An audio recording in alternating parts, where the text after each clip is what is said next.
যা ভারত করবে তাই আমরা করব, এটা আমার কথা না, এটা বাংলাদেশিদের কথা। কারণ কি হয়েছে তোমাদের আজকে এই ছোট্ট ভিডিওতে আমি বলে দেবো, কিন্তু তার আগে চ্যানেলটাকে যদি কেউ সাবস্ক্রাইব না করে থাকো, ছোটো ভাইয়ের চ্যানেলটাকে সাবস্ক্রাইব করে দাও, আর ভিডিওটা ভালো লাগলে লাইক করে দাও। ঘটনাটা হয়েছে 9 তারিখে মোহাম্মদ ইউনুস ইউএসএতে যাচ্ছে। কেন যাচ্ছে? একটা সিক্রেট ট্রেড ডিল করার জন্য ইউএসএর সাথে। এটা কেন হঠাৎ করে বাংলাদেশের মাথায় এলো? যখন বাংলাদেশ দেখলো ইউএসএর সাথে ইন্ডিয়ার ট্রেড ডিল হয়ে গেছে এবং ইউরোপের সাথেও ইন্ডিয়ার ট্রেড ডিল হয়ে গেছে, ফ্রি ট্রেড এগ্রিমেন্ট, তখনই বাংলাদেশের ইউনুস সরকারের নিচের থেকে চাড়া দিয়ে উঠলো যে এতে তো আমাদের টেক্সটাইল ইন্ডাস্ট্রি ধ্বংস হয়ে যাবে। এই কথা ভেবেই কিন্তু মোহাম্মদ ইউনুসের সরকার কি করছে, 9 তারিখেই বাংলাদেশ আর ইউএসের মধ্যে একটা ছোটোখাটো সিক্রেট ট্রেড ডিল করছে। ট্রেড ডিলের সম্পর্কে কিছু জানা যায়নি, কি ব্যাপার কি বৃত্তান্ত, কিন্তু খবরটা বেরিয়ে এসেছে কালকে। আমি দিতে লেট হয়ে গেছে, এর জন্য সরি। যাই হোক, এই ট্রেড ডিলে মূলত বোঝা যাচ্ছে যে বাংলাদেশ নিজের গার্মেন্ট ইন্ডাস্ট্রিটাকে বাঁচানোর জন্য ইউএসের সাথে এই ছোটোখাটো ট্রেড ডিলটা করতে যাচ্ছে। আর আলটিমেটলি এটার ফল কী হবে? ফল কিছু হবে না। ভারত একটা হিউজ মার্কেট, 120 কোটি জনগণের দেশ।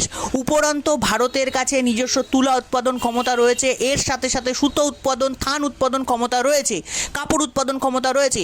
বাংলাদেশের কাছে এগুলো কিছুই নেই। বাংলাদেশ নিজস্ব তুলো উৎপাদন করে না, নিজস্ব কাপড় উৎপাদন করে না।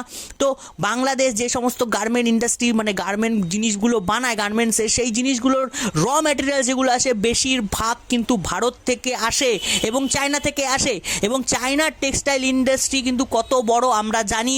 তো চায়না কোনো দিনও নিজের ক্ষতি করে অন্যের উপকার করে না, এটা আমরা সবাই জানি। তো এখানে বাংলাদেশ যেটা চাইছে সেটা কিন্তু পূর্ণ হবে না। কারণ কি, ভারতের সাথে ইউরোপের যে ট্রেড ডিল হয়েছে এবং আমেরিকার সাথে যে ট্রেড ডিলটা হয়েছে, ভারত নিজস্ব র মেটেরিয়াল দিয়ে, নিজস্ব ম্যান পাওয়ার দিয়ে যে প্রোডাক্টগুলো বানাবে, সেই প্রোডাক্টের কম্পিটিশান কিন্তু বাংলাদেশ করতে পারবে না। এতদিন পর্যন্ত ভারত বাংলাদেশকে বন্ধুত্বপূর্ব চোখে দেখেছে, এই কারণেই কিন্তু বাংলাদেশ সে টেক্সটাইল ইন্ডাস্ট্রিতে ভারত আঘাত দেয়নি। কিন্তু যবের থেকে এই ইউনুস সরকার এসছে, তবের থেকে অ্যান্টি ইন্ডিয়া সেন্টিমেন্ট যে পরিমাণে বাংলাদেশে বেড়েছে, এর পরেই কিন্তু ভারত সরকার ভেবে নিয়েছে যে ওদেরকে হাতে মারবো না, ওদেরকে ভাতে মারবো। এই কারণের জন্যই কিন্তু ভারত সরকার নিজস্ব যে টেক্সটাইল ইন্ডাস্ট্রিটা রয়েছে এটাকে কিন্তু স্ট্যাবলিশ করার চেষ্টা করছে। এর ফলে বাংলায় এবং আদার স্টেটে যেখানে টেক্সটাইল ইন্ডাস্ট্রি অনেকটা হিউজ লেভেলে রয়েছে, সেই সরকারগুলোকে একটা সাবসিডি দেওয়ার পরিকল্পনা করেছে ভারত সরকার। আরও চ্যানেলের আপডেটের জন্য ভিডিওটাকে লাইক করে দাও, চ্যানেলের আপডেটের জন্য চ্যানেলটাকে ফলো করে রাখো। ততক্ষণের জন্য জয় হিন্দ, বন্দে মাতরম।